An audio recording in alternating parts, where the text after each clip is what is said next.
민법을 담당하는 최희대입니다. 오늘 이 자리에서 간략하게 말씀드리고자 하는 것은 우리가 이제 앞으로 시험을 보는 데 있어서 어떤 방식으로 공부하느냐에 대해서 간단하게 조언을 드릴까 해서 이 자리에 섰는데요. 일단 무턱대고 공부 열심히 한다라고 해서 꼭 합격하는 건 아닙니다. 시험이라는 것은 어느 정도 전략적인 게 좀 필요하기 때문에 우리의 시험이 어떤 형태로 시험 과목을 보고 또 어떤 방법으로 공부를 하는지에 대한 내용을 좀 보고자 하는데요. 일단 세부적인 각각의 과목은 담당 선생님들께서 구체적으로 강의 도중에 말씀을 하실 테니까 일단 개략적인 내용, 전체적인 내용을 위주로 한번 간단하게 보죠. 자, 그러면 우리 시험은 1차 시험하고 2차 시험으로 나뉘어져 있죠. 물론 1차, 2차라고 해서 날짜를 달리해서 보는 건 아니고 오전에 1차 그리고 이제 오후에 2차 과목을 보는데요. 자, 1차 과목은 뭐가 있냐면 부동산학 개론이 있습니다. 부동산학 개론.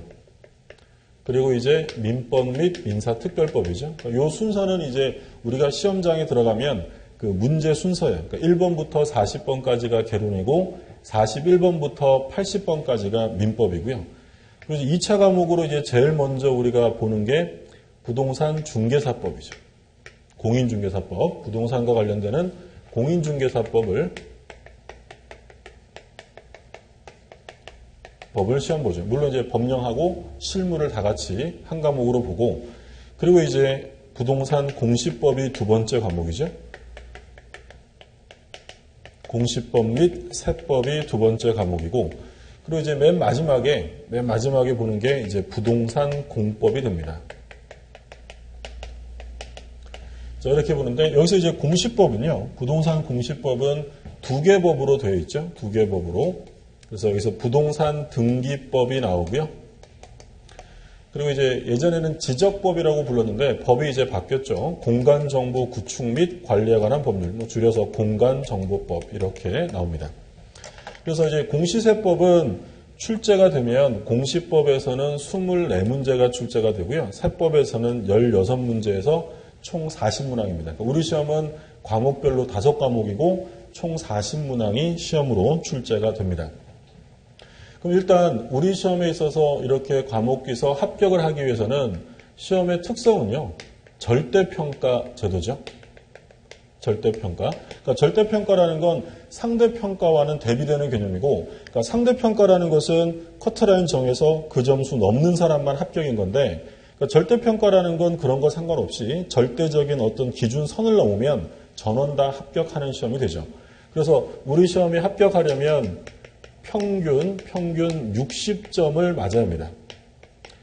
근데 평균 60점 이상해야 되는데 조심하실 점은 과락이라는 제도가 있기 때문에 과락은 없어야 됩니다. 과락이라는 건 뭐냐면 40점 미만의 과목을 말하죠. 그러니까 한 과목이라도 40점 미만이 나오면 그것은 합격 점수가 될 수 없다는 거예요. 그러니까 예를 들자면 개론 공부를 열심히 해서 100점 맞았다고 해보죠. 100점 맞았는데 민법은 37.5를 맞았어요. 그러면 평균은 60점이 넘어가죠. 넘어가는데 문제는 한 과목이 40점 미만의 과목이 나왔기 때문에 이것은 불합격입니다. 그러니까 국가고시는 대체로 기본적인 소양은 갖춰야 한다라고 해서 어느 과목이든지 간에 40점 미만의 과목이 나오면 그건 합격 점수에 들어갈 수 없다라는 점이죠. 그래서 절대평가로 되어 있고, 그리고 이제 지금 1차 시험이 있고요. 2차 시험이 있습니다. 근데 만약에 올해 시험을 봤는데 1차 시험은 평균 60점 이상을 맞아서 합격을 하셨는데, 근데 이제 안타깝게 2차는 합격을 못했어요. 그럼 이런 경우를 이제 우리가 1차 합격이라고 하죠. 자, 1차 합격 제도가 있고요. 그러면 1차를 합격하신 분은 그 다음 연도에, 차년도에는 이제 2차 시험만 보면 되는 거죠. 근데 이제 거꾸로 만약에 1차는 60점이 안 됐는데 2차는 60점이 됐어요. 자, 이런 경우에는 불합격이에요. 1차 합격이라는 제도는 있지만 2차만 합격이라는 건 없고요. 그러니까 2차 점수가 아무리 시험을 잘 봤어도 1차가 평균 60점 미만에 나와버리면 2차는 채점도 안 해줘요.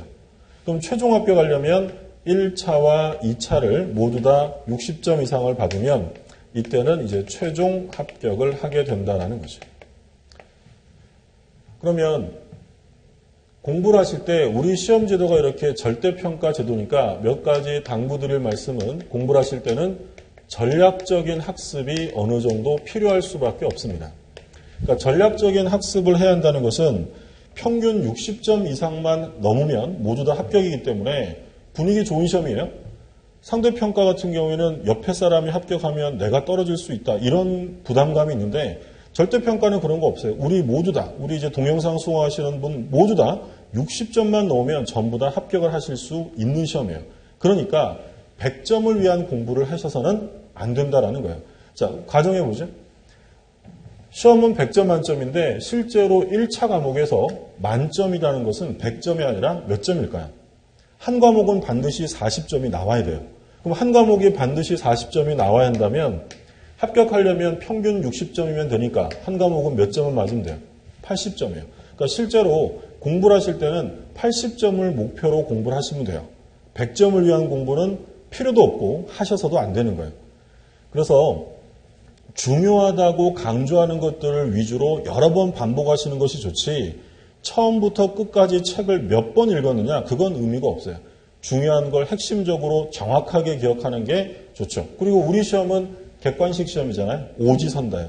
오지선다면 5개 중에서 옳은 것이나 옳지 않는 것을 찾는 형태로 출제가 되기 때문에 명확하게 알아야만 점수가 나오는 것이지 넓은 범위를 대충 안다라고 하면 오히려 모르면 그냥 찍기라도 하는데 대충 알면 고민하다가 시간만 지나가는 거예요. 그래서 중요한 건 정확하게 여러 번 반복을 하셔야 되고요. 자, 그러면 일단 초반에는 1차를 위주로 공부하셔야 되는 게 좋습니다. 그러니까 왜 그러냐면 시험의 특성상 1차 시험이 합격이 안 되면 2차라는 건 아무리 100점 맞아도 의미가 없다고 했죠. 그러면 초반에 1차를 어느 정도 정리를 해두지 않으시면 나중에 가면 불안해서 2차 공부가 될 수 없어요.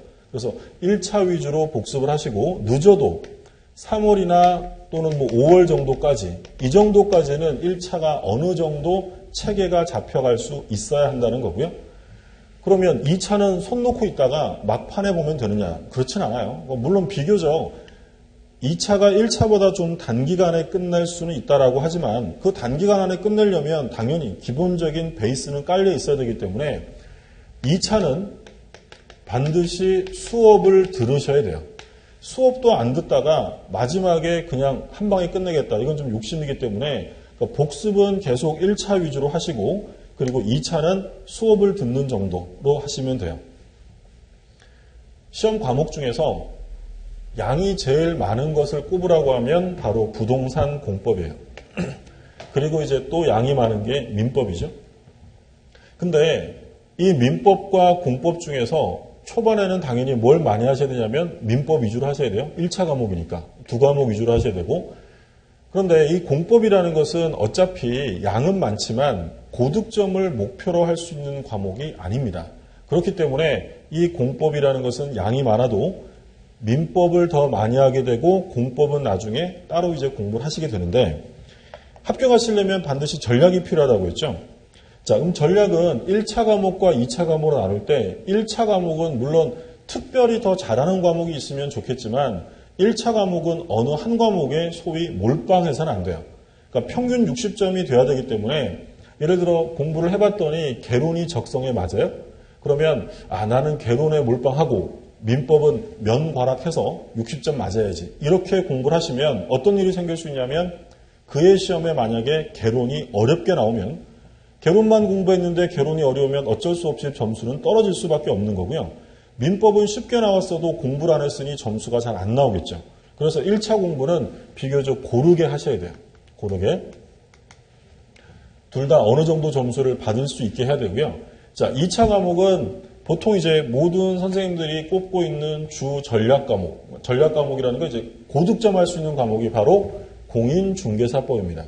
자, 공인중개사법은 고득점 할 수 있는 과목이고 반드시 고득점을 하셔야 되는 과목이에요. 그러니까 중개사법은 못 맞아도 몇 점을 맞아야 되냐면 80점 이상은 맞으셔야 돼요. 그러면 얘가 80점 이상 나오면 공법은 점수 나오기 좀 어려운 과목이라고 했죠. 얘는 양이 너무 많아요. 그럼 공법은 몇 점만 맞으면 돼요? 면거락하면 돼요. 40점 이상을 맞으면 되죠. 자, 그러면 공시세법은 몇 점 맞으면 되냐면 평균 점수 60점을 맞으면 돼요. 이렇게 되면 딱 평균 60점이 나오죠. 이러면 축 합격하는 거예요.